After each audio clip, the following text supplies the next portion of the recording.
welcome back to the Castle to Castle podcast, where we're here to brighten your Disney day. You're on with Emily. And Ron. And Jennifer. And I've missed you guys. It's been She's back. It's been 2 episodes. Back again. I'm very excited to record with you guys. We're going to jump right into our new segment here. We're going to be talking about the new Premier Lightning Lane Pass. Everyone on the internet hates it. Everyone in the universe hates it. Everybody knows our opinions. Except Disney Universe, because they want the money. Yeah. I know. I was just talking to a friend about this.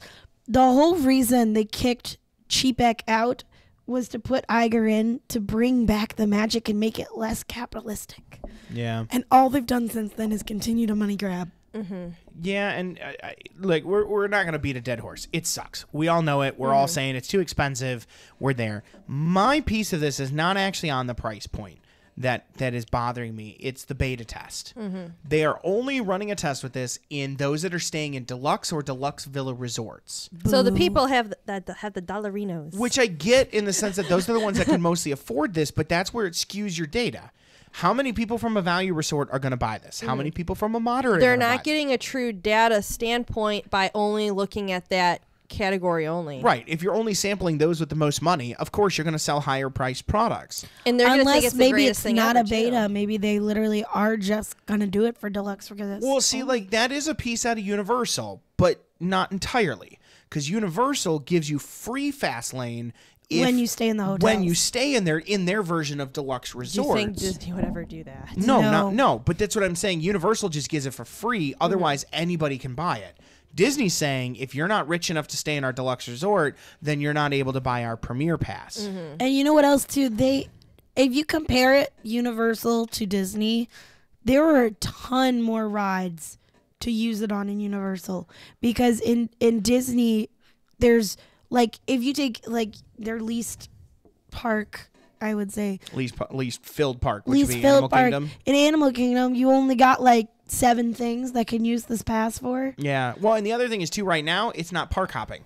You Yeah, buy that it, too. you can only have it You're in stuck. that park. Whereas Universals are 2 parked. Right. You can buy a 2-park And pass. when Epic Universe opens, they'll probably do a separate thing for a while, but I could see it all being on one thing. They'll do like a 3-park, 3-day Yeah. pass. Yeah. But aren't they still having a wide range of prices, meaning that Animal Kingdom still is the lower range? Yeah, but the lower range depending on is- the days, it might be up or down. The lower range is still, like, the lowest they've put on there is $130, Right. So which is basically the park ticket price. So you're doubling your Animal Kingdom park ticket to ride 7 rides. Which is And just even ridiculous. then, when you think about it too, like, depending on your level of love, Rivers of Na'vi, okay, it's cool, but it's literally Avatar Small World. It's cool, but I don't think it's the Well, what you value almost of- would need to do is you take the dollar amount, divide it by how many rides, and be like, is it worth? Well, that's what They she's actually saying. Like, they actually did that. somebody And did, yeah. in Universal, you're paying on average about $6 a ride, and in Animal Kingdom, you're paying $17 a ride. Yeah, we only got 7 rides. And I that's with mean, the lowest price. With $130, you are paying $17 per ride to get into those get that. And at that point, if you're going to double what you paid for a park ticket, just buy another park day and then do all the rides you missed on the first day. Who's sitting in their office making these prices up? Like, Exactly. I get well, that it's they Disney want to. making up the gap. In their 40-foot penthouse office. It's Disney making up the gap. That's all they're doing. Now, playing devil's advocate for a moment, in favor of the pass, does this help regulate, if you will?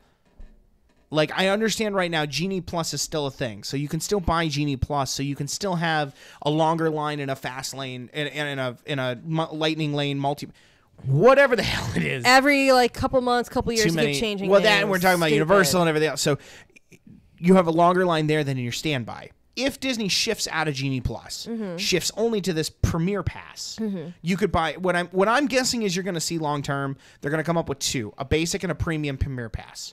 The basic gets you 1 entrance in the fast lane to all the rides. The Premier gets you unlimited, just like what Universal does. So given that, does it not almost fix your problem? Because Universal's fast lanes are very, very fast, because you don't have nearly the amount of people that pay the $35 for Genie Plus. So does this flush out some of your your issues of, hey, I paid money for Genie Plus and I'm still waiting in a 45-minute line, regular line's an hour, what am I really saving? Well, does this not help If flush that that out? plan is what's in place, then 100% I would support that. But for the time being, like, you are stuck. You can't. 95% of people coming to the parks cannot afford this pass. No, I Myself agree. included. Like, most people can't. And if you get to a point where there's a premier pass and a regular pass, and this would be an add-on to the ticket I was referring to. This wouldn't be right, like no, a ticket. no, yeah. But something like that, that's how Universal does it, and it works well. And if Disney copied the system, they'd get no disrespect from me for it, because if it works, use it. Here's my only other problem, completely on a different opinion set. As a travel agent, I was just about to bring that up too. Disney has a struggle where people think it's overly complicated, it's too hard for a normal person to plan, and so they almost psych themselves out and then don't book a Disney vacation because they sit here and say, no, it's too expensive, or no, I don't want to deal with having to make all those reservations, and I know you got to book your fast passes and all your dining and everything. I don't have time for that. And that's a selling point as a travel agent. I'll take care of it for you. Tell me what you like. Let's do it. But now they're adding this thing because that's the headline. It's not that it ranges from 130 to 400. The headline is Disney launches $400 premier pass. Right. That's been all your clickbait. That's been all your TikToks. That's been your Instagrams.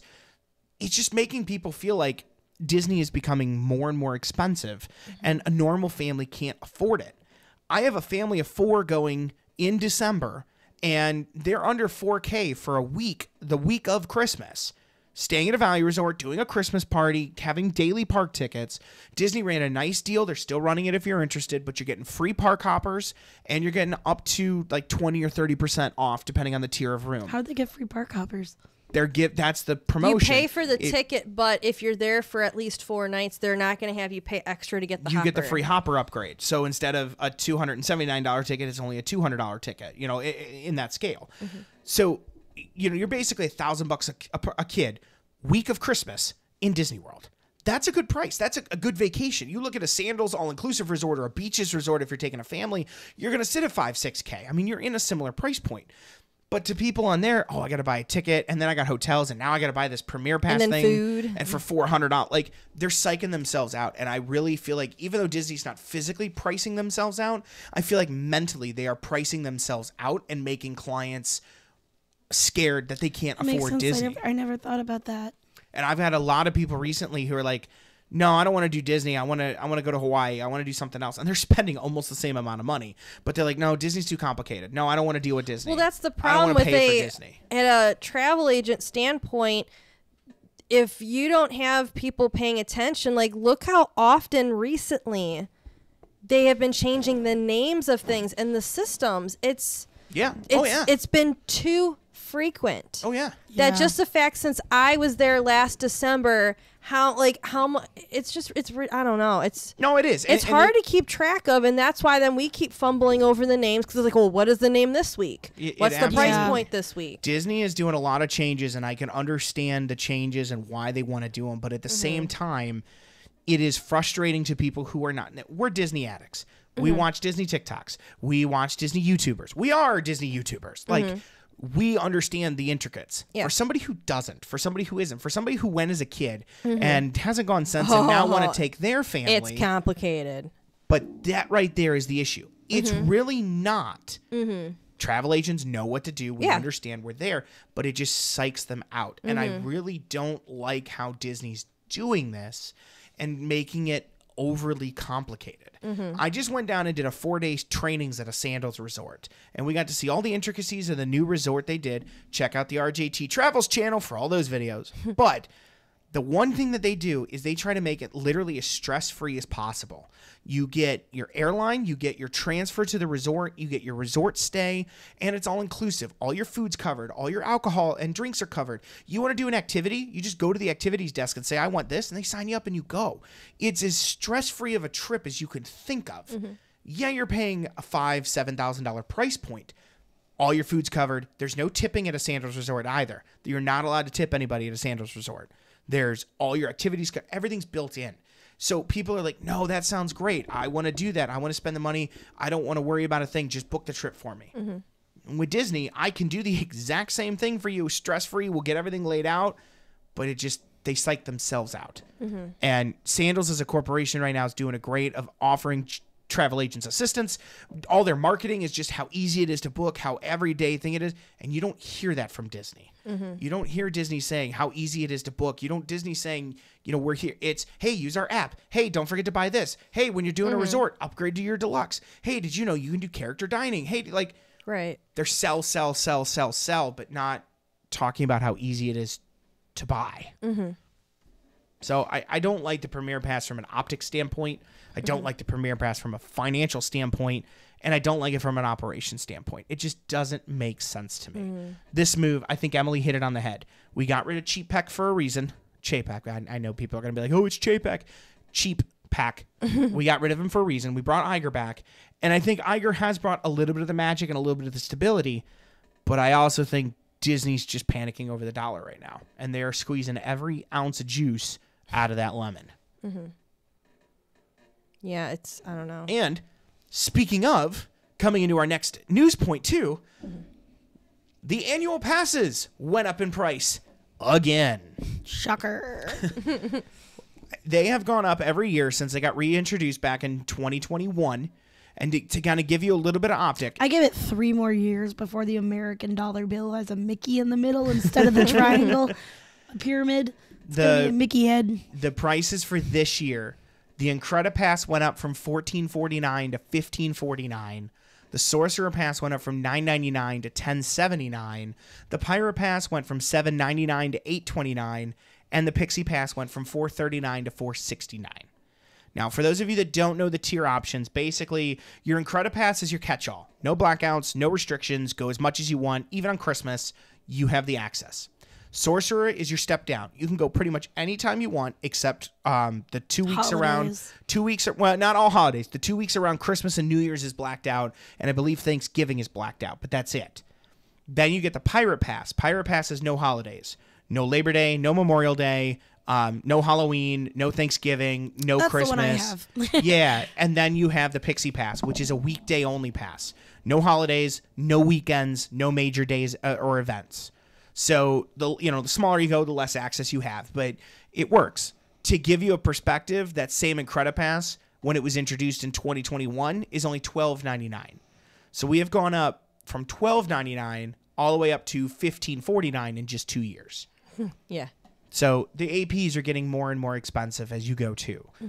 that's another thing too, that it just, like, as a I have a friend actually who was she was from California, and she lived maybe 15 minutes away from Disneyland in Anaheim, and she tells me these stories all the time, how she and her kids had like annual passes, and they were like $50-$60 a year in the 80s. Yeah. In the 1980s, they were like $60 a year. So you add that for inflation, maybe $200, not $1,500. Yeah, I mean, it's again, it's adding to the. They just pick random numbers and then like, yep, that works. And then they go up. You don't do any math. We'll go up another 10%. There's no like, okay, the American public makes this much on average, so this much makes sense to spend on a theme park ticket. Well, this is where it comes back. I know I said this a couple episodes ago, but is Disney pricing themselves out? Is Disney, not only from an optics standpoint, but from a physical dollar standpoint, they run deals on rooms, they run deals on tickets. Sure, you can get discounts, absolutely. But, every time you turn around, park tickets went up last year, annual passes went up for the last 2 years, the Premier Pass is now introduced, the meal plans came back, and the value on the meal plans suck compared to the pre-COVID. What they used to be, yeah. Compared to what they were before. So not only did the dollar amounts go up, but the value on them went down. So at what point does it become too expensive for even the diehard fans? Well, at what point does it just become not worth it? At what point do you say, I love Disney, I love the Disney magic, I love going? I mean, hell, I've gone to Disney 22 times since I got my pass last September. So in a year, I did 22 visits. And I spent half my life out of state of Florida. I'm in Ohio, too. So I made a good effort going down and coming back. And I loved it. But you know, at what point do you start sitting here and going, I love this, but I can't afford it. Well, not only can I not afford it, but nothing's changed in the parks. The service hasn't gotten better. Service isn't bad. Hasn't gotten better. You haven't added new things. You added Tiana's, so you got a new ride. You add it, but you're not adding any other perks or bonuses to the park or anything else from a service standpoint that you could add in extra. You know, it just things like that where you start wondering, okay, I keep paying for the same thing. Why is this getting more and more expensive year over year with no change? And to that point, why is it getting more expensive at all? The company is not struggling. They would have been. It's protected. I mean, they would have been fine if they had locked the price in.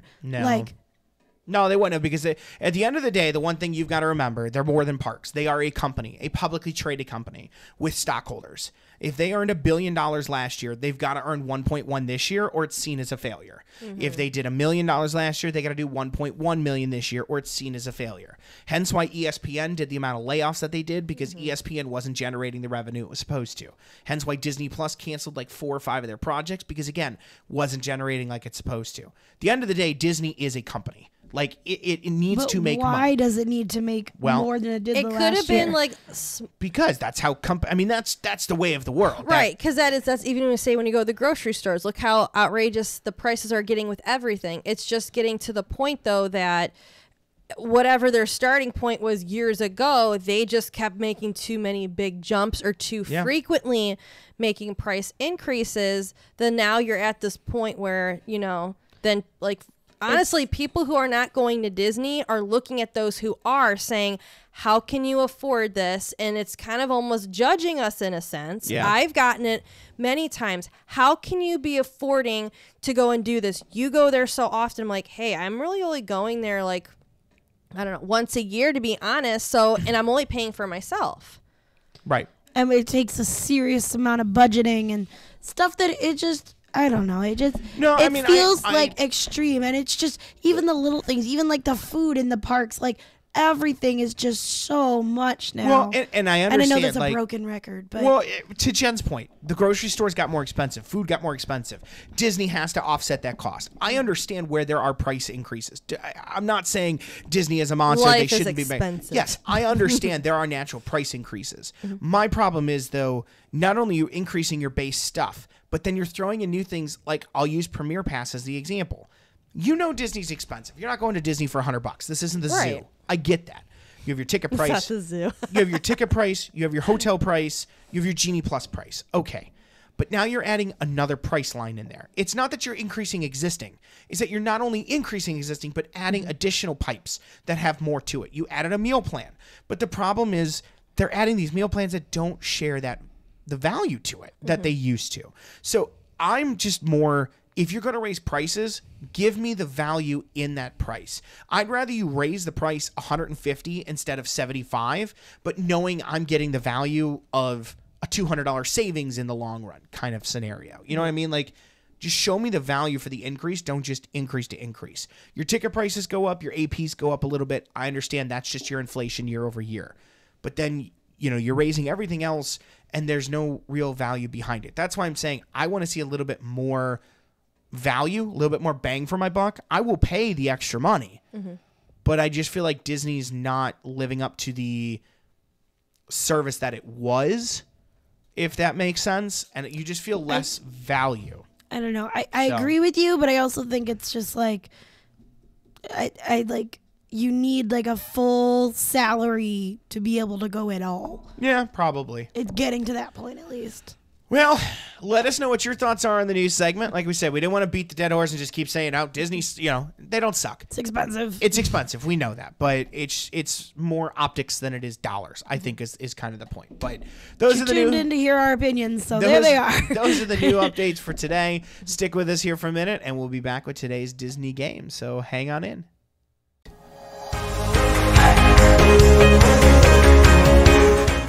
Hey, what's going on, everybody? Thanks for sticking with us through the break. We are back with today's Disney game. So today's game, quickest game in history. 1 question, sudden death. Here we go. No, I'm just kidding. We are doing just a classic If Disney. only. Disney trivia, classic version. We're going to ask 20 questions. Best out of 20 wins the game. Chime in by saying your name. Simple enough, all right? Mm-hmm. Are you ready? Aye, aye, Captain. I can't hear you. Okay. And on that Too late note, at night for the all right. So past my bedtime. That's why you drink coffee after work. That's what I did. I did not. I tried to get a smoothie, and the smoothie place had a ridiculous line. okay, and on that note, here we go. So, first question. What was the first Disney animated feature film? Jennifer. Emily. Jennifer. I slapped first. Snow White and the Seven Dwarfs. Snow White and the Seven Ding, Dwarfs. ding, ding, ding, ding. She buzzed in first. I feel like buzz we in need with to get a name. buzzer now or something because I know we're having a lot of, it's like the video of, so we need like an element. Okay, fine. We'll look into buying a buzzer. Thank you. Beep, beep, beep. All right, next question. Who is the villain in Aladdin? Emily. Jennifer. Emily. Jafar. Jafar. All right, we are 1-1. Really easy questions. Hey, don't question it. Although compared to the Jeopardy game, that might be nice. All right, ready? Next question. What is the name of the demigod that Moana sends out to find? Emily. Emily. Tafiti. Incorrect. What? Oh, oh, shit. Jen for the steal. Maui. It is Maui. I had a brain fart for a second. I'm like, Oh, this these is bad. questions are so easy. I misheard you. Okay. What is Moana's island called? Emily. Emily. Motunui. Montanui. All right, we are 2-2. We are keeping this one close here. Who is Pinocchio's father and creator? Jennifer. Emily. Jennifer. Geppetto. It is Geppetto. Ding, ding, ding, ding, ding. Very good. Sound effects. What catchphrase is Buzz Lightyear famous for Emily. saying? Emily. To infinity and beyond. Wait till I finish the question. All right, so You sad, strange little man. So we are tied 3-3 then, right? All right. I'm not keeping score. You are. So Well, I am. We're tied 3-3. You're like, right? I'm like, okay. I Well, hope so. Who is the panther that acts as Mowgli's guardian? I don't remember. oh wait. I know this. I don't care for the Jungle Book. I haven't seen it in a long time. Although apparently the internet loves the Wait, live action hold on. version. I said the tip of my tongue with it. I know this. Looks like our audience is raising her hand too. I don't remember his 5 name. seconds. 5, 4, 3, I know this. 2, 1. Bagheera. Damn, that was it. It is Bagheera. So the score is still 3-3. Question number 8. What is the name of the alley cat that helps Duchess and her kid? Jennifer. Emily. Jennifer. Thomas O'Malley. Thomas O'Malley, the alley cat. Very good. All right, ready? Mm-hmm. In The Little Mermaid, what is the name of Ariel's best friend? Emily. Jennifer. Emily. Flounder. Flounder. It is tied 4-4. Question number 10. What is the name of the boy who befriends Baloo in the jungle? Emily. Emily. Mowgli. Mowgli. And Emily pulls ahead 5-4. In Zootopia, what is the name of the rabbit police officer? Emily. Emily. Judy Hopps. Very good. I can't even like open my mouth to answer. 6-4. In Inside Out, which emotion is voiced by Amy Poehler? Jennifer. Jennifer. Joy It is joy. I don't know who that is. from SNL. Next question. Who is the main antagonist in The Incredibles? Emily. Emily. Sid. It is not Sid. What? It is not Sid. I said Incredibles. Oh God! Wait, Emily. Wait, can I? Jen has a chance to steal. The guy, the babysitter, BS. Why can't? Syndrome. It is Yes, Syndrome. there we go. Buddy, super buddy. BS. Yeah, Sid is Toy Story. Babysitter. BS. Couldn't rock around with a big BS on my shirt. I don't know why my head went to Toy Good. Story. It helped me out then. I was All like, right. it is Sid. It is. And you're like, it's not Toy Story, though. So I will say we are doing win by 2 in this, and that's important because we are tied 6-6 at question 14. Oh, boy. All right. Which Disney princess has magical healing powers? Jennifer. Jennifer. Rapunzel. It is Rapunzel. Ding, ding, ding, ding, ding. 7-6. Ooh. This is close. You guys Although are really. I feel like if you break your ankle, Elsa could ice it really well. I mean, you're not wrong. I'll give you that one. In Monsters, Inc., what is the name of Mike's girlfriend? Oh, Googly Bear. Yes, Schmootsy Poo. I don't actually Dang remember her it. real name. It's just Googly Bear. Well, Googly Bear was actually Mike Wazowski. That wasn't the girlfriend. Schmootsy Poo was the. Yeah. Oh, I forgot the actual name. Googly Bear. Dun dun dun. We were just on this ride, too. Was the name mentioned? 5 seconds. 4, I don't know. 3, 2. Pass. Celia May. Oh, I never would have guessed that. It is Celia. I never would have guessed that. Nope. Moving on. Like, it sounds familiar now that he says it, but I never No, would it have known doesn't that even. without- All right, here's one that's very challenging. This one was kind of fun. I want to see if you actually can get this. Ready? What kind of magic does Elsa have? What are the names of Walt Disney's 2 daughters? Emily. Emily. It's Abigail and... Is it Jessie? You are not even close. What? Not even close. Not even. I in the don't know his ballpark. kids' His names. daughter's name isn't Abby? Diane and Sharon. Oh, I do remember Diane Disney. Wait, so okay. who's Abigail Disney? Is that his granddaughter? No, I think it's his niece. I think it's his brother's daughter. I don't know. Roy's but daughter, then. Yeah. Oh, I took a shot. Okay then. All right, ready? Everybody good? Which Disney princess has a raccoon as a sidekick? Jennifer. Jennifer. Pocahontas. Pocahontas. Ding, ding, ding, ding. All right, we are on. I believe it's question 17, and it is 8-6. 8-6. 8-6. She's 2 ahead of you. You are on 17, so if you don't pretty much win out, you're screwed. Ooh. All right, ready? Who is the director of the original Star Wars trilogy? Emily. Emily. Wait, I just blanked. She was so ready to just jump on in, but she was wrong. It's George. Lucas. Thank you, George Lucas. Well, I can't give either of you the point since you both gave me half an answer. I just completely blanked on his name. All right, well, I'm the going to only get... thing that went through my head was the interview where Leia's like, "'Cause there's no underwear in space." Sorry. Okay. Oh, my God. I blanked. I knew it was George. Which... I wanted to say George McFly. That'd have been great.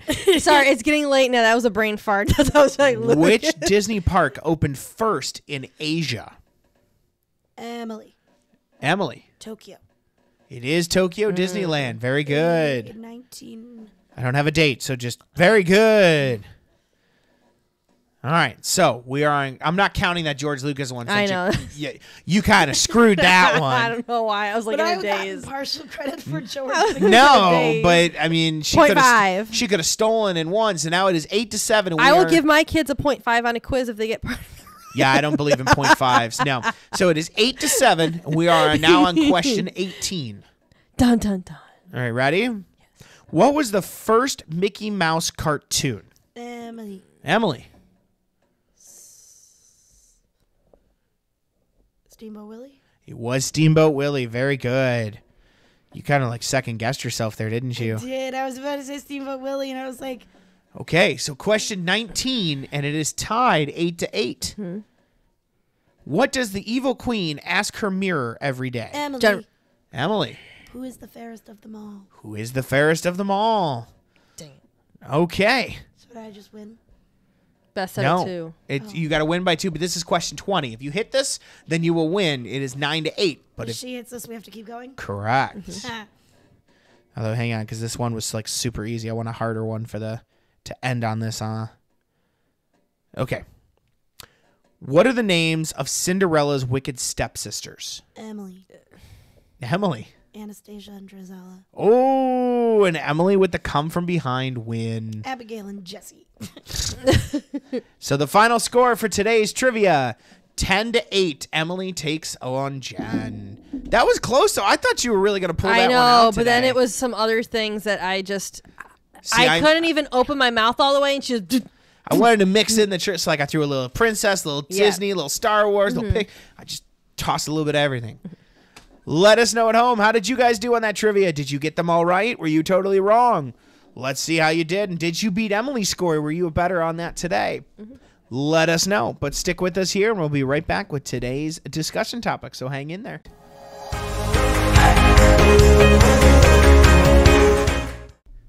Hey everyone, and welcome back. We are now on to our discussion segment. And we are going to talk about something I don't think we've really talked about restaurants a lot. Have we? Character No. dining? While, no. So, yeah, we haven't Even touched on rarer this character much. dining. Right. So there was an image that I came across online from another travel agency.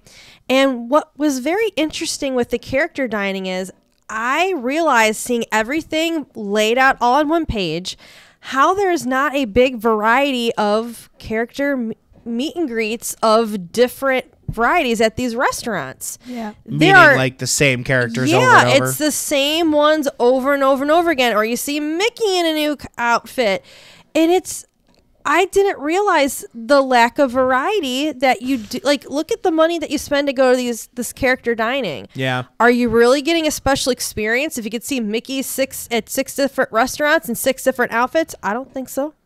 No. So it's just, we want to talk about that today, talking about the lack of variety of the characters that are provided to us at character dining at Disney World, and just, have a little discussion about it. Maybe spark some ideas of maybe what they could do instead, maybe bring up some memories from the past, talk about character dining. To play devil's advocate and back up, anti what you said, basically. Okay. I think having Mickey at a lot of meet and greets in different outfits is a good idea. He's kind of the symbol, and chances are if you're doing one meet and greet, you're not doing 5 meet and greets. They're expensive, and they take up a lot of time, and it's usually a one-trip thing, maybe 2. So seeing Mickey in different outfits, I could see that. Now, as a whole, though, I would love to see more meet and greets with other characters, but I don't think having Mickey and Minnie in different outfits is a crime. I disagree. I think Mickey is a staple around the park. He has a meet and greet in Magic Kingdom. He's in all the parades. He's in the shows. You always see Mickey. I think a Mickey dining experience is a good thing. Like, I'll use Chef Mickey as an example. That's a great one because it actually features Mickey. But then you look at something like Tusker House, and that is Mickey, Minnie, Donald, Daisy, Goofy. And it's like there's no crossover to that. You're in an Animal Kingdom restaurant, and all you're seeing is Safari Disney family. Right. Why aren't we seeing a Russell? Why aren't we seeing a Baloo? Rafiki. Why aren't we seeing a Rafiki? There are Tarzan. There are a lot of IPs that you could be using in an Animal Kingdom restaurant. You're just seeing that. Same thing with Garden Grill. Garden Grill. I agree, for sure. Garden Grill's in the middle of Epcot. It's a roughly generic themed restaurant. Not anything special. I barely know why it's classified as a character dining, but you have Chip and Dale, Mickey, and Pluto? Yes. And Pluto. Same thing. Why are we not using IPs from Epcot? Like, why are we not seeing characters? And even if you only stick to the front half of Epcot for a minute, there's no restaurant in the seas, but in the land there's Figment. We don't have... The coral reef is in the seas. I meant character dining. Sorry, Oh, yeah, character sorry. dining. Yes, there is Coral Reef. I'm sorry. I was specifically referring. Figment. Specifically referring. You have Figment as an IP over there. You have the Guardians as an IP over there in the front end. Did you see they just added a meet and greet with Star-Lord at Epcot? I did, and that's why I'm saying, like, you have the capabilities to do these. Look at Disneyland for an example.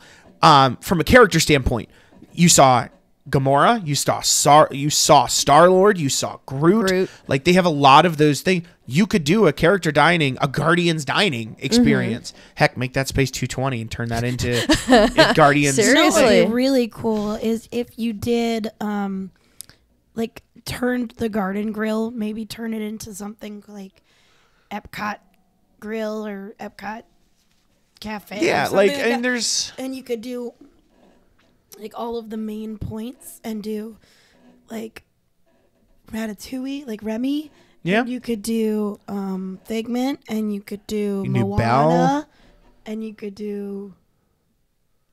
There's no Belle attraction, or just because she's in. Oh, Because well, of I mean, France. there's the yeah, I was trying to it's think of ones that have attractions. Oh, well, okay, and there's but see, remember too, in Epcot, there's another character dining, which is Acker House. And Acker House is traditionally princesses. Yeah, And that but one, Moana's not in that one. so Moana is not in that one, but that one's the classic Disney's, like the old ones. the class, I yeah. don't think there's any new ones except maybe Anna and Elsa.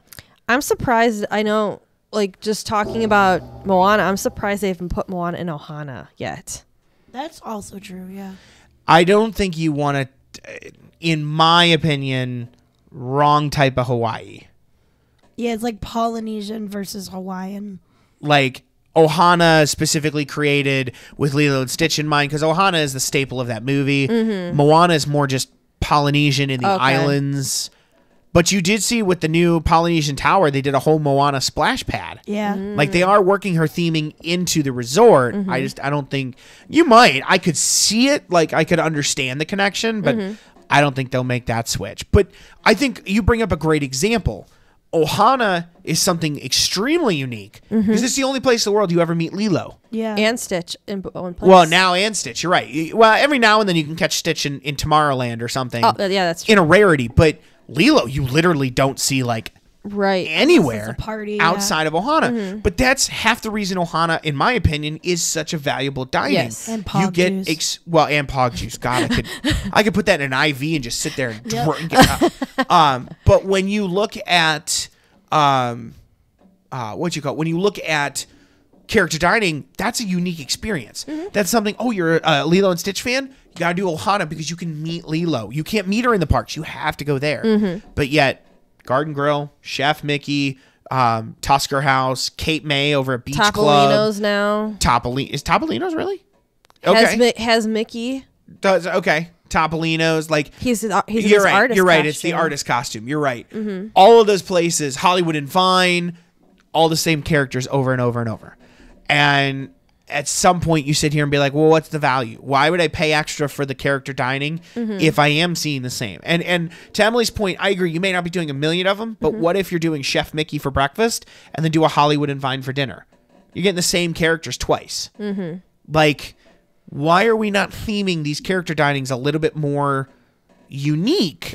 Ohana, amazing, unique. Cinderella's royal table, I understand why that's Yeah, princesses. definitely. It's the royal table. There's Yeah. a theme there. But look, like we were saying with Animal Kingdom, that why does it have to be Mickey and gang in their safari gear? Why can't it be actual, other characters? And even like the rare characters that we barely get to see only at special events, they could be running with this and having those type of characters in Animal Kingdom. Yeah, absolutely. I love the like, this kind of piggybacks, but I love the Hollywood and Vine breakfast that they do with the Disney Junior characters. Yeah. That's That unique. has been around That's unique. forever. Yeah. Um, They just keep changing the characters, but it's always I Disney went Junior. when I was a kid, and it was Little Einsteins, Yeah. JoJo Circus, JoJo Handy Circus. Manny. And I feel like there was something else, but I don't remember. But Clownberry Juice. yes, oh my God. JoJo Circus, man. I remember that one. My parents used to buy cranberry juice and call it clownberry juice, like they did in the show. And they used to drink it up like no tomorrow. Oh yeah. But you know what? Off that, another unique one, Storybook. Storybook Yes. dining at Artist Point. I always forget that's there. I love it. yes, it's Snow White and she's in a bunch, but the evil queen is there, and you meet some of the some dwarfs. dwarfs, They yeah. rotate the dwarfs in. So it changes night to night which dwarves are there, but there's always dwarfs there. So you're getting a unique experience. Right. I think Disney dining, character dining is awesome. I encourage my clients when they do trips, unless it's like their 10th trip and they're older, do character dining. It's fun. It's engaging. It adds a unique floral to it. But I would agree to Emily's point, seeing the same dining over and over and over, like it does, especially at price. And like Ohana breakfast for 2 was over $100. Yeah, it's good food, but it's breakfast food. It's eggs, it's bacon, it's waffles. I'm paying $100 for something I can go to a diner for $10. Like even in the park, a quick service breakfast. If you go to a resort quick service breakfast, you're what, $20 for eggs and bacon and pancakes? $25 maybe on the high end, but yet you're paying $100 to go to Ohana breakfast. Why? Because you like the atmosphere, you like the pog juice, the exclusives that you get at that dining. Yeah. And I don't think you see that at all the other ones. Hollywood and Vine's a buffet. Like, it's a generic buffet. Chicken nuggets, mashed potatoes, there's a carving station, there's an ice cream station. It's good, but it's a buffet. Why am I paying a buffet? Because I want the dining experience. And yet you're just getting the same thing. Right. Crystal Palace is one of my favorites. I haven't been there in a couple years because it's all the Winnie the Pooh characters. That one's cute. Yeah, and again, a unique experience. Exactly. And I know you can say, well, you can meet them next to the Winnie the Pooh ride, but like this, it's just a unique atmosphere. You have all of them meet 'em together. Yeah, you're not going to see all of them. And so, look, you don't have Mickey and the gang. Yeah. They're able to hold their own and have their own place. And honestly, Crystal Palace breakfast buffet is one of the better breakfast buffets because it's not just. I've never done breakfast there. I've only done dinner. Oh, no, it's good. It was. Ooh, really I'm gonna have to good. do that one time. They did have all the classics, bacon, sausage, eggs, waffles, whatever. They had the classics, but then they had these really good like yogurt parfait cups. They had some like Danishes and Cinnabons. They did a and, carving station still. Yeah. Now, it was but do they good. have the Winnie the Pooh characters even for? Yes. Oh, okay, I didn't know Oh, if yeah. it was just like dinner only Nope. because I haven't done No. it yet. No, and that's. I don't think we've ever done dinner. I think we've only done breakfast for Crystal Palace. No, we've done dinner too. Did we do dinner? Yeah, we did them both. But it's actually one of the ones I recommend to clients because you do an earlier buffet. You're already in Magic Kingdom. You're right there. You get to meet all the characters. It is a good breakfast buffet. Emily's right. And then when you're done, you're walking out and you're right on Main Street. It's one of the things I do like about that dining because that's the other thing too. Character dining for breakfast most of the time is Cheaper. well, I was gonna say at the resorts, Oh, okay. not in the parks. Like It's a lot royal, less crowded too. yeah, royal tables a dinner only. Be Our Guest is a dinner only. But Hollywood and Vine does the Disney Junior breakfast meet and greet. I think does Tusker House have a breakfast, or are they just a dinner only? They're lunch and dinner. I'm pretty sure. Are they? Topolino's, I believe, has a Tusker breakfast. House does a breakfast. Oh. They do. Okay, I'm not losing my mind. And then Acker House does a breakfast, Yeah. So like, and obviously Chef Mickey. right, but I'm talking about ones Oh, in sorry. Golden the parks. Grill. Acker House is in the park. Do they have a breakfast? Garden Grill does not know. Garden Okay. Grill's a lunch and dinner. Gotcha.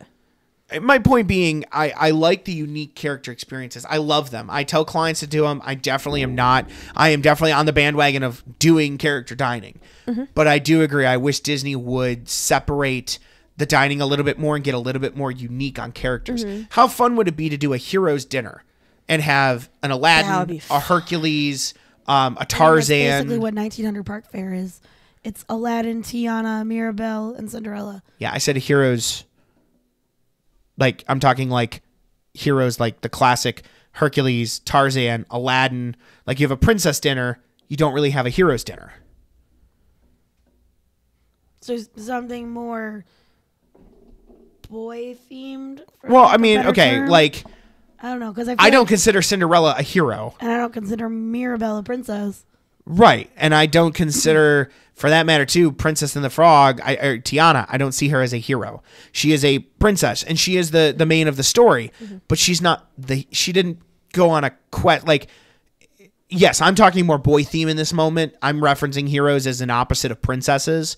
Because again, you don't have that. Yeah. You don't do a princes either. Like, how cool would that? Disney princes are not good. They lack Most it of them so have, like, much. yeah. It's insane that they really could have where you have a bunch of the princes are like the guy characters. Like a lot of times it is going to be heavy on the girls too. Well, how cool would that be to do royal table and have Cinderella walk around with her prince, have Ariel walk in with Eric. Like have like that. have Rapunzel come in with Flynn Rider, have Tiana come in with Naveen. You could turn it into like a for lack of a better term, like a Bridgerton ball, and they could dance in the middle of the room with their couples. You think for even Valentine's Day they would have done something by now with that? That would have been cute. Well, think about this at royal table at least.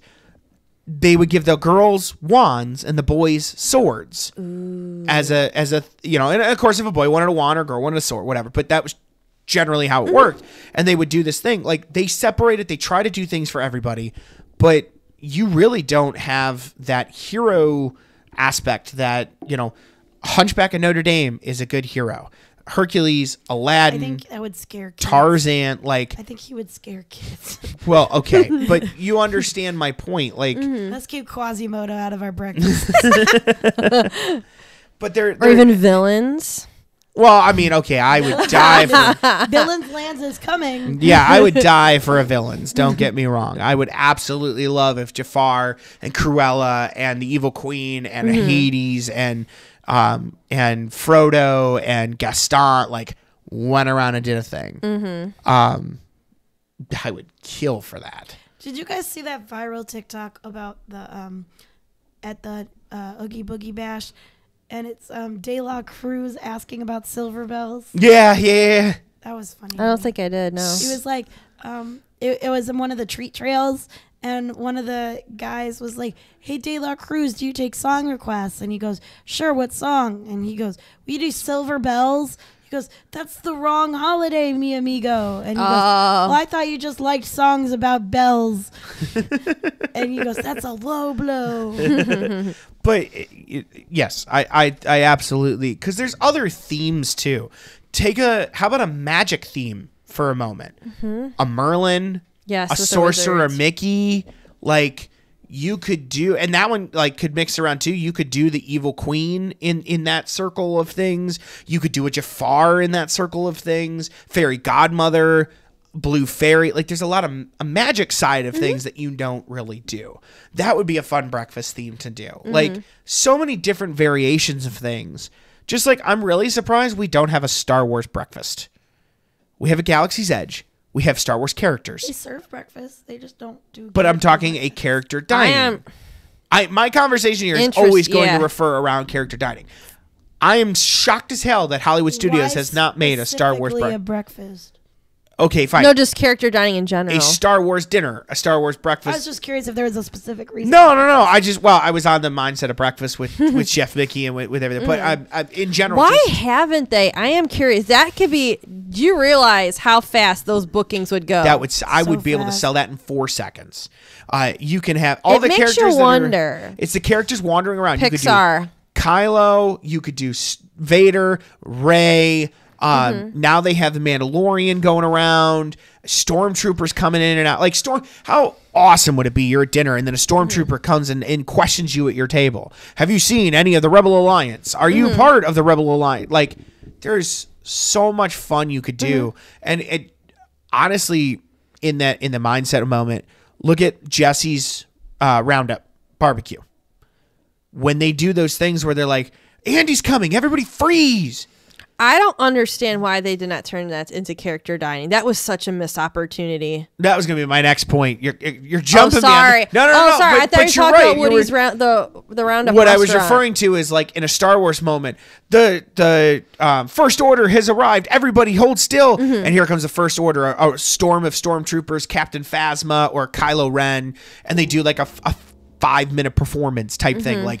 We're here to investigate. We're looking for rebels. If you see these spots, and then 10 minutes or a half hour later, whatever, the Rebel Alliance is here. Everybody, and then here comes Rey, and here comes Chewbacca, and little show scenes. That's what I'm talking. Referencing a Woody's thing where they just, it's not this big. I 100% 1,000% agree. How in the hell you built that kind of restaurant? Yeah, that theme, with the that oh my God, in the middle of Toy Story Land, and you don't make a character. I really don't understand why they didn't. It really makes no absolute sense. The only reason I could think of is because they do Price all the point? Well, I was gonna say because they do the characters right outside the door. Like Woody and Bo Peep meet right outside there. Buzz always meets over there. Like, excuse me, you have most of the characters that do meet and greets. What they could always do is that could be their exit point. Oh, they're gonna go take a break. They're gonna go visit the people inside the restaurant. They would go there to take their break. Yeah. I don't know, but I 100% agree. Even I never generics, understood. like why Green Army Men don't come through. Yeah, you Or- can have whatever They characters should've are made not the meeting waiters Green Army outside. men. The way? They should have made the waiters dressed like Green Army men. Yeah. See, like there was. Yeah, anyone cute. who's not being met outside, they could have had them be inside. Yeah. No, I think Jesse should have absolutely had character dining. Mm-hmm. That one was interesting that they didn't make that character dining. But again, if they had made it character dining, the price probably would have skyrocketed. I mean, the price It is would pretty have. well skyrocketed already. It was like $45-$50 It's a person. close enough to character dining prices. It really is. Now, that is one of my favorite dinners there. It the was good. meat was phenomenal. It was good. And those biscuits I would go there were again. I would absolutely go there again. I loved it.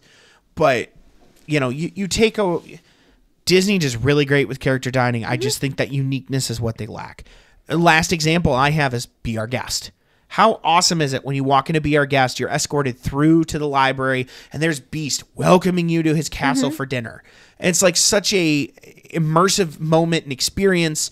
And then, he does walk by in the rooms, and you'll see Belle come through, or Gaston will walk through, or Lumiere, or whatever. But that is kind of character. I mean, it's a character dining. You Yeah. do see it, but even something like that, he doesn't stop at every table. No. He doesn't meet and greet every table. He just walks through the dining room every now and then, and the other characters do. Why are we not seeing that a little bit more too? Sprinkle characters in without making it true character dining even. Star Wars could be exactly that. There's a stage built a little higher up, and here come the stormtroopers running in. We're looking for the rebels Kind below. of like on with Rise of the Resistance, how there's characters Yes. higher up. They Yes. could be having a whole conversation in a scene going on above you. Yes. It doesn't mean you need to sit at every table and get a picture with the That could happen stormtrooper. for many different restaurants. Right. Of course, they would have to build them to get that sort of a platform and stuff up there, but there's just, I don't know, endless possibilities A that they're lot. not touching upon, and they could be doing, like we said, even with rare characters, Yeah, no, 100%. I think character dining is one of the best parts about Disney. I think kids and everybody really jump at loving the character dining aspect. Hey, even as an adult, I enjoy it. yeah, like they are fun. They're there. Now, taking out of the character dining aspect a minute, there are character dinings that I try to avoid unless you're going for the characters because I hate the dinner.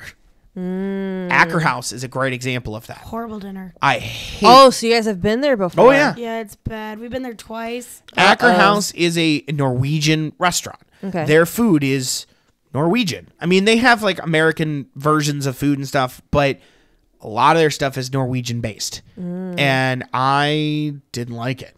It neither one of us really. I think we've done that Acker House like 3 times. I don't think we liked it any of the times. Well, the first time we ever went, someone at our table got violently sick. Well, that's true. Not That according to Acker House, but like the rest of the time we were there, the only thing I remember from that is the smell. It was Okay, Awful. we get the point. yeah, no, But- that was. But then the next time, Just mentioning violently sick, we know what you're talking about. But I tell clients is if you want the princess dinner and you don't want to do royal table because it is even more expensive. I mean, royal table, like in the dining world, was 2 dining credits. It was that much. I Yeah. mean, you're gonna on a family of 4, you're gonna drop $300 easy.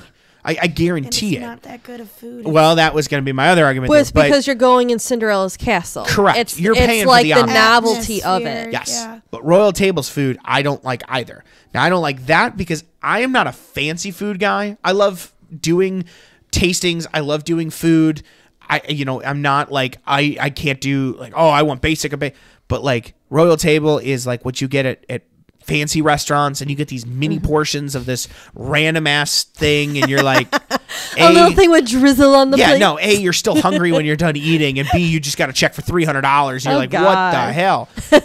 So I will send clients to Acker House over Royal Table if they want the princess But dining. do you warn them about the food? 100%. But I tell them, if you want the princess dining, go to Acker House. You're going to get the same experience you would at Royal Table. It will be cheaper, but just be prepared on the food. They have a normal kids menu. It's the adult menu that's more Norwegian. Everyone themed. order on the kids menu. Yeah. Mac and cheese and chicken nuggets. Exactly. I don't know. I just made that up. I don't even know if that's true if they have that. Well, and like, it's sadly 4 years ago, pre-COVID, I would have said Be Our Guest was my favorite. Loved it. I had an awesome steak. When we got engaged, Catherine and me had dinner there right after, and they brought us a free glass of champagne. It was super, super nice, super fancy. We went back in 22, and I was so upset with that dining experience. And then we went back in 23, and I was still so upset with the dining experience. Their food went downhill. Their menu changed. It wasn't there for me. So, there are restaurants I send clients to that I love. And from a character dining experience, Chef Mickey is a good, easy breakfast food. You're going to get Crystal Palace, great on the breakfast front, easy to do. I send clients there for the character dinings. Breakfasts are a little nicer. Everybody's perky in the morning. You're not hot and sweaty and tired. The kids didn't miss their naps. Get a little better pictures, not the crying with piglet type or everyone thing. like hot and sweaty at the end of the day. Exactly. Pictures. The character dining breakfasts are great, and you get a decent meal out of them. But then like Hollywood and Vine, I will send people to Hollywood and Vine, but I warn them, you are paying for a buffet. You are going to get good food, but not like, oh my God, I got this. Michelin star. Yeah, I got this steak in Disney, and no, you're getting a buffet, mashed potatoes, mac and cheese, corn, a carving station. It's Golden Corral for 3 times the price, but it's a good character experience. And it wasn't bad food, and they had a lot of desserts last time we were Yeah, there. I'm not upset with the food. It's just basic food. I haven't been there since pre-COVID, but when we were there... I did it post-COVID. Did you? Okay. Still good I haven't food. been there since pre-COVID. Still good food. But the food was good, and they had a lot of desserts. We actually, they did a Christmas dinner the last time I did it. And all of the characters were in, like, Santa and Christmas outfits. And It's And cute. which place was this again? Hollywood and Vine. Oh, yeah. They do that. Yeah, it's the dinner. Oh, it's It cute. was really cute. Well, and see, like, the one I haven't tried yet that I really want to, I'm going to try and do it on my next trip because I'm going down there for a Christmas party here in like 2 weeks. I'm trying to go to Topolino's. Like, I'm keeping my eye on reservations for Topolino's. I really want to do a Topolino's breakfast. I have yet to do it. I've heard great things. Because the last time we had a choice between Ohana and Topolino's, and I so caved for that pog juice and went to Ohana, but I should have. I'm kicking myself now because I really want to try. The breakfast is probably going to be phenomenal there because at Riviera, I ate in their downstairs area at my December trip, and it was like this French toast with this drizzle on it. Was it was amazing. So I can only imagine the type of food that's upstairs then for that restaurant. When we told RJ that there was free pog juice on Disney cruises, before I finished the sentence, he was on the Disney cruise website. Yeah, I mean, I am a sucker for pog juice. So much so that they brought me a pitcher the last time we were at Ohana. did. They're like, we're going to stop getting you refills. Here's a pitcher. And it lasted me a little while longer. Well, the And- last time I was there, I asked for a cup to, like, they gave me a cup to go. Oh, I filled my water bottle when we left. Well, I actually did ask. I'm like, can I just have like to drink? Like, they would not bring me another pitcher. So she's like, I'll just give you a cup to go with like a lid and a straw. I'm like, okay. Oh, no, I'm screw like, that. but that's still, hey, I was still fine with that. Nope, I filled mine and Catherine's water bottles up with pog juice. In the past, I've done that. I've legit, after so many sips, I would dump it in my resort cup. Dump, and then if you're like, oh, you want more? Sure. Heck yeah. Dump it right in the thing. No, yeah, we were all day in the park. And what's funny is like halfway through the day, we're like, oh no, I need a drink. And I forgot it was the pog. ooh. Well, yeah, but I forgot it was the pog juice. So I it's went and like, took a big jump and went, oh, that's right. It's still pog juice. It's not water. It was good, but It's like heavenly water. yeah. So, I mean, I guess my final thoughts here as a travel agent, character dining is more about the characters than it is the food. I try to warn clients or steer them. I steer them away from Garden Grill. I steer them away from Royal Table. I steer them away from Acker House if it's based on food. If they want the princess, I absolutely will send them to Acker House. There's really no reason to send anybody to Garden Grill. I talk everybody out of Garden Grill. Seriously. Yeah, I after just- my, like, It was a one and done for me. Yeah, it's So- nothing special. The theming is kind No. of lacking. It's a tiny restaurant.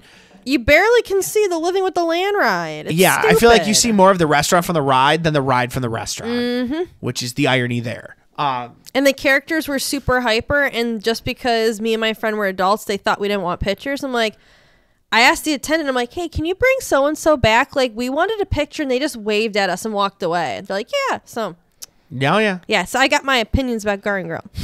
Yeah, but look at the characters. Ohana, great food and great character experience. Chef Mickey, great food, great character experience. Crystal Palace. Crystal Palace, great food, great character experience. But those three right there that we named, all different characters. Exactly. That's the key point. So- Different characters. So pay attention. Like if you're booking your trip and you're not using an agent, which if you're not, I can't believe you're not, call me. We'll definitely hook you up. But pay attention to what characters are there, not just that it's a character dining. Because sometimes you're going to get the same kind of food. If you do the Crystal Palace buffet and the Hollywood and Vine buffet for dinner both times, you're going to pretty much have these same, like, there may be a few variations, but it's pretty much But the same same buffet. food. Same food, same variations. Just the only difference being you're going to get Winnie the Pooh over at Crystal Palace, where you're going to get the classic Mickey Friends at Hollywood and Vine dinner. So if you've already done Chef Mickey, do you really need to go spend the extra money on a character buffet for the same characters type thing? So just pay attention to that. But I think Disney can improve. I think there's some fun ways they could do it. And I hope that we see some new variations coming up in the future. Yeah. Awesome. So I think that was a really good discussion. Make sure you tell us what your opinions are. What's your favorite character dining? If you could revamp and take away some of those classic characters to have variety, who would you put in the different Disney dining restaurants? Who would you pick? What would you change? But thanks for hanging out with us, guys, and we hope you have a magical rest of your day. Don't forget to hit subscribe and like on the video so we have all the alerts and everything that you get down there. And of course, as always, if you guys are interested in doing a trip to Disney World, RJT Travels is here to help. We are authorized Disney planners. We will definitely walk you through the whole trip. We'll help you with the character dining that you're learning about here tonight. All the other aspects. We'll get you in the Premier Pass and walk you through that and book you at that deluxe resort that you've always wanted to stay at. So we'll do it all for you, but just hit up RJT Travels and we'll definitely get you there. But thanks, guys, so much and have a great night.